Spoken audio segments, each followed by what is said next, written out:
Hello and welcome back to the Vobes Show, as we now are currently at the moment. So I was alerted yesterday. I don't have a television, so I don't sort of keep up with all the shenanigans of what goes on the mainstream media. But somebody got in touch with me and said, oh, by the way, have you not seen that the new Labour government, they're all swearing in an oath to the Crown? And I thought, oh, that's very interesting.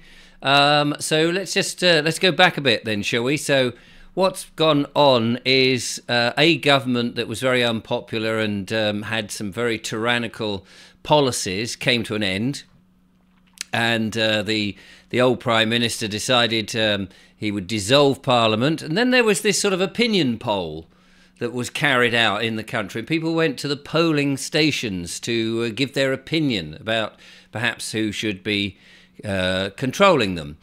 In my mind, because you had to take digital ID and you have to effectively say who you are and all of that, and supposedly a secret ballot and all of this, so there's no really accountability as such. It just seemed to be a way of getting jurisdiction for people to sort of agree that perhaps another government could control them. I wanted none of that, so I didn't attend. Thank you very much. I'm not having any contract with the government because they seem to have turned themselves against the people. But anyway, this poll goes on, and then for some reason a government that nobody wants seems to have taken power. It's just decided that through some very nefarious system of first past the post, and one system that doesn't actually represent really the number of people that actually bother to turn up or take into account the fact that perhaps 50% of the electorate, potential electorate I should say, or those that want to be governed, didn't even bother to turn up at all. However, this government, a Labour government, seems to now be ready to take control of all our lives, or at least attempt to, those that will acquiesce and give jurisdiction, that is. And now they're all lining up to give their allegiance to the Crown. And when they say the Crown, of course, what they really mean, of course, this is the thing that perhaps people have been eluded by, the Crown Corporation. They're giving their oath to the policies of the Crown Corporation. After all, MPs will now be employed by a business, by a corporation itself, because obviously the House of Commons, the British Parliament, is now business, registered on Dun and Bradstreet. The office of the Prime Minister is on the Company's House. And so I guess it makes perfect sense that although it's supposed to be to the King, but the King then really is just the CEO, is he not, of the Crown Corporation. Let's have a look and see what apparently is supposed to happen. Not that one, there we go.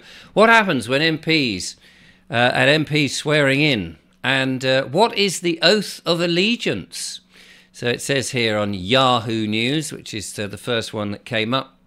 Following Labour's landslide last week, a new cohort of 643 MPs will take their place in the House of Commons. Parliament returns on Tuesday, which was earlier this week, for the first time since the general election. Is that what they call it?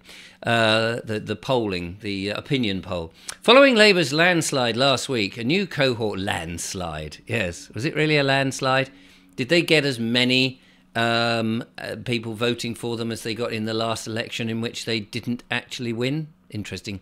A new cohort of 643 MPs, total of 650 minus 7 Sinn Féin MPs who don't take their seats, will take their place in the House of Commons.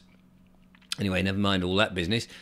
Before they take their seats in Parliament, the MPs must take an oath of allegiance to the Crown, a process called swearing in. This must be done after the general election by an election, or by a by-election. It is optional after the death of the monarch. And MPs can either swear in using religious text, or they can make a non-religious solemn affirmation. Let's hope they do.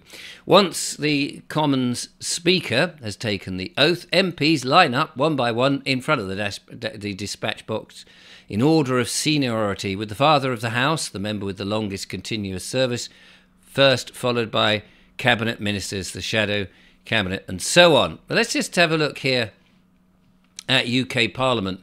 And it tells us, again, pretty much the same old nonsense.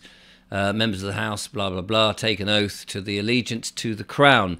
They're not telling you there that is the Crown Corporation, because the royalty had to get rid of the Crown, did they not, back in the 1930s, because they went bankrupt. Why members take the oath? The wording of the oath. Let's see what they say. It says here, they say, I swear by Almighty God that I will be faithful and bear true allegiance to His Majesty King Charles, his heirs and successors according to law. So help me God. Right. So because the King, of course, is CEO of the Crown Corporation, the question I really want to ask is, why are they not actually taking these MPs? You know, if you take all this at face value of what we believe as a member of public, as it were, not that I'm a member of public, because that means you're a membership of something. I'm a man. I'm not a person. But let's just take this at face value. Why are the MPs who are supposedly elected? We go to the voting, don't we? If we take this as it's sold to us, we're the ones that put them there, supposedly, right? So why are they not taking an allegiance to us, the people of this land, the people who put them there, instead of the people who well, we would like this government. We've chosen this Labour government. We've all decided, all of us, every single last one, right down to the very last man or woman.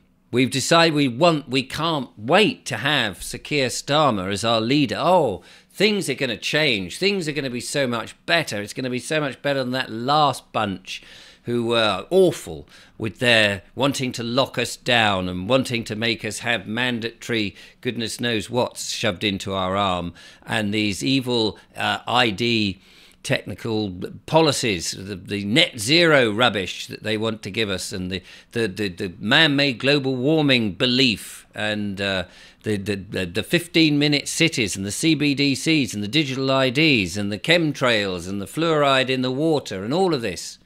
Thank God we have Sir Keir Starmer and the Labour Party who are going to be different, who are going to knock all that lot into a cocked hat and don't want any of that. Is that right? So anyway, there we are. We choose them all. And then what happens? They all take an allegiance to the King.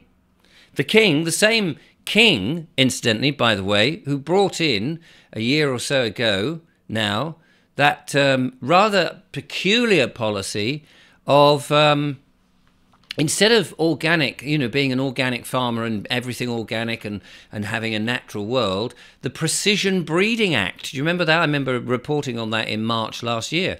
It came in by the back door, thanks very much.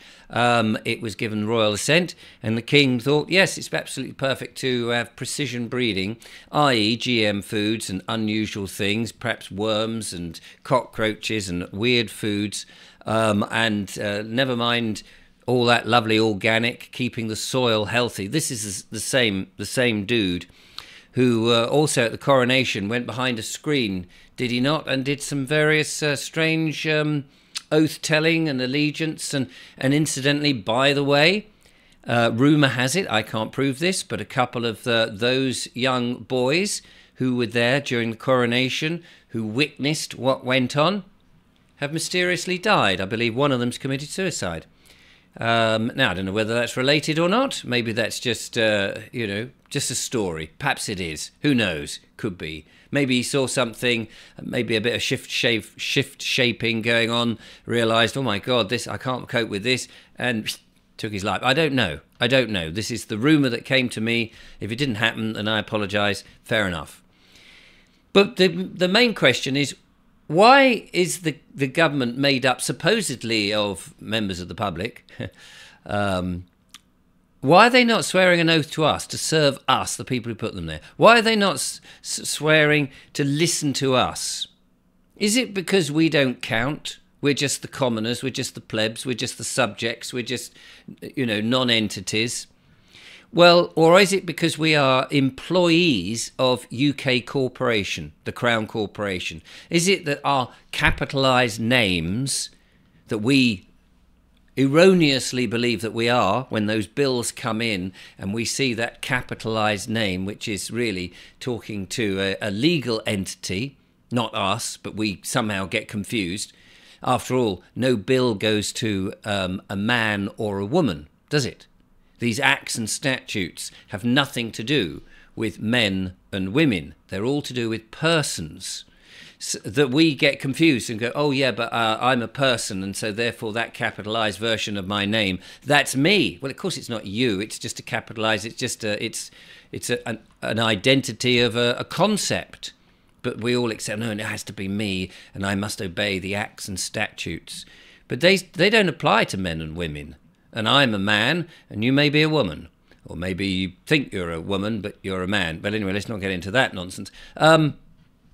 Why have they not taken an allegiance to serve the people who are paying them, the people who are paying them through their taxes, the people who are acquiescing to these laws, that these legalized laws, the legal laws that they put? Why are they taking allegiance to the king? That's what I want to know. Maybe you know the answer and you can help me out with this little conundrum of a problem. But I think that these MPs ought to be taking an allegiance to us, not to some royalty that really is living in a different world and may not all be quite what it seems. That's my thoughts. But what are yours?